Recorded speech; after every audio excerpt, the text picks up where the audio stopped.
खबर है, बीजेपी प्रदेश अध्यक्ष सीपी जोशी का बड़ा बयान सामने आया है। सीपी जोशी ने बताया है कि अक्टूबर में आचार संहिता लग जाएगी। ये बड़ा बयान सीपी जोशी की ओर से सामने आया है। बीजेपी प्रदेश अध्यक्ष सीपी जोशी ने ये बड़ी बात कही है। उन्होंने कहा है कि अक्टूबर में आचार संहिता लग जाएगी, तो चुनाव में बेहद कम वक्त रह गया और ऐसे में सीपी जोशी की ओर से ये बड़ा बयान सामने आया है। सीपी जोशी ने बताया है कि अक्टूबर में ही आचार संहिता लग जाएगी। तो आचार संहिता लगने के बाद कई नियम कानून लगाए जाते हैं जिनकी पालना सभी पार्टियों को करनी होती है और ऐसे में ये बड़ी बात सीपी जोशी की ओर से कही गई है। सीपी जोशी ने चुनाव से पहले ये बड़ा ऐलान कर दिया है, बड़ी बात कह दी है। उन्होंने कहा है कि अक्टूबर से ही आचार संहिता लगा दी जाएगी।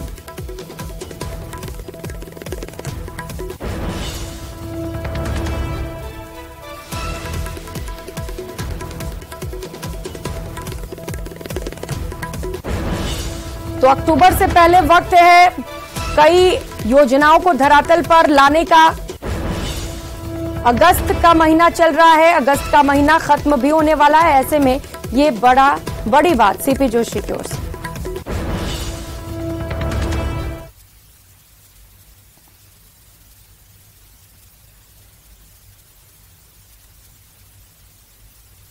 वाले लोग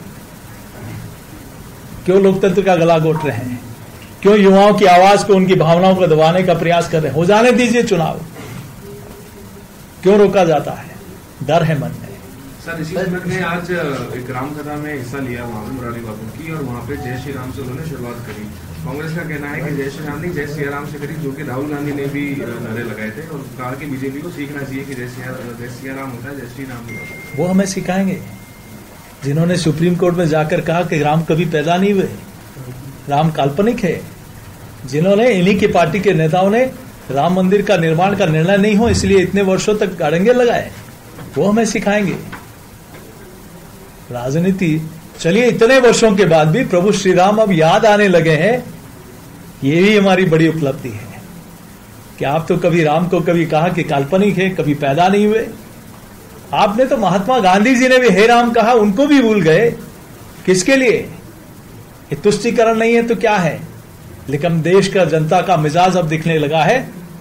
चुनाव आने लगे हैं तो अब प्रभु श्री राम भी याद आने लगे हैं। आप ही ने करौली डिस्ट्रिक्ट में प्रभु श्री राम के नारे लगाने वालों के ऊपर एफआईआर लॉन्च की है। आपके ही लोगों ने, यहां के प्रशासन ने धार्मिक जुलूसों पर प्रतिबंध लगाया है। एक तरफ आप जुलूस की परमिशन दे रहे हो और दूसरी तरफ आप एक धर्म के लोगों को प्रतिबंध लगा रहे हो। एक जगह आप पीएफआई जैसे आतंकवादी संगठन को परमिशन दे रहे हो और दूसरी तरफ कोई हिंदू नववर्ष मना रहा है तो उस पर प्रतिबंध लगाते हो। क्या राजस्थान है या तालिबान बना दिया? ये राजस्थान की जनता कभी बर्दाश्त नहीं कर सकती। सर, मुख्यमंत्री लगातार अपने भाषण में कह रहे हैं कि राजस्थान नेताओं में कोई बड़ा चेहरा नहीं है, जिसके कारण राजस्थान के नेता मोदी जी के चेहरे पर चुनाव लड़ने की बात कहते हैं। मोदी जी देश नहीं दुनिया के लोकप्रिय नेता। 4 लेन देखते थे, क्या कुछ घंटों में हम दिल्ली से जयपुर और अहमदाबाद पहुंच? मैंने पहले भी कहा कि हमारी जवाबदेही जनता के प्रति है। जिस जनता ने विश्वास के साथ जो मैंडेट दिया है, उसके साथ कितना जस्टिस और न्याय हम लोग कर पा रहे हैं। तो सरकार क्या 1 महीने के लिए फूड पैकेट देकर, ये राजस्थान की जनता है, स्वाभिमानी जनता है।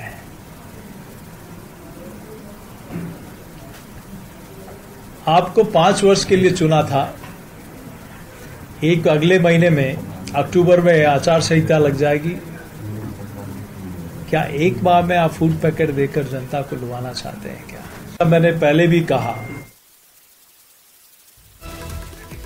तो बीजेपी प्रदेश अध्यक्ष सीपी जोशी को आप सुन रहे थे, जिन्होंने ये बड़ी बात कही। उन्होंने कहा है कि 1 महीने में आचार संहिता लग जाएगी। अक्टूबर का वक्त उन्होंने बताया है, अक्टूबर के महीने में आचार संहिता लग जाएगी। इसके साथ साथ कई और मुद्दों को लेकर भी राज्य सरकार को घेरने की कोशिश की गई। उन्होंने कहा कि वो लोग जय सिया राम नारा लगाने की बात कह रहे हैं जो राम को मानते ही नहीं है। जिन लोगों ने कहा कि राम का अस्तित्व है ही नहीं, उन लोगों की ओर से इस तरीके के बयान सामने आए हैं।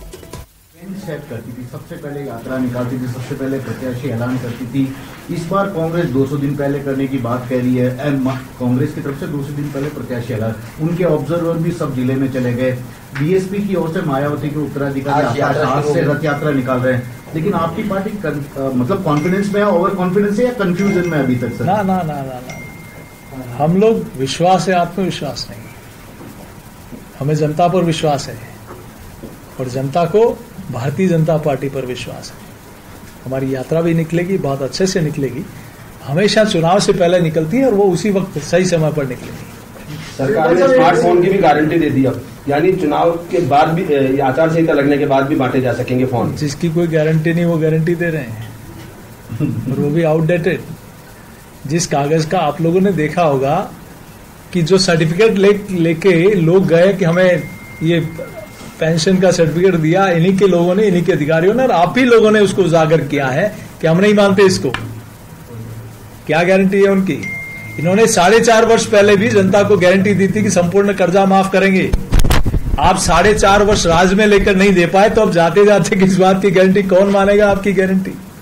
नहीं मानने वाले हैं। जोशी जी, एक चीज है कि जिस तरीके से डीजीपी ने प्रेस कॉन्फ्रेंस के अंदर एक ये कहा कि मोनू मानेसर का नासिर और जुनैद के हत्याकांड में डायरेक्ट इन्वॉल्वमेंट नहीं है। वही मुख्यमंत्री जी हर सभा के अंदर एक ये चीज कहते हैं कि बोले हरियाणा पुलिस राजस्थान पुलिस को सपोर्ट नहीं करती। इसको आपकी पार्टी किस तरीके से देखती? देखिए, मुख्यमंत्री जी को डीजीपी साहब को आगे नहीं करना चाहिए। डीजीपी से प्रेस क्यों कराते हो? आप खुद मुकाबला करिए ना कि 4.5 वर्षों में जो अपराध हुए, जो दुष्कर्म हुए, दुराचार हुए, जो अत्याचार हुए, एट्रोसिटीज हुई, कौन जिम्मेदार है उसका? सबसे फेल्योर गृह मंत्री। आपको विभाग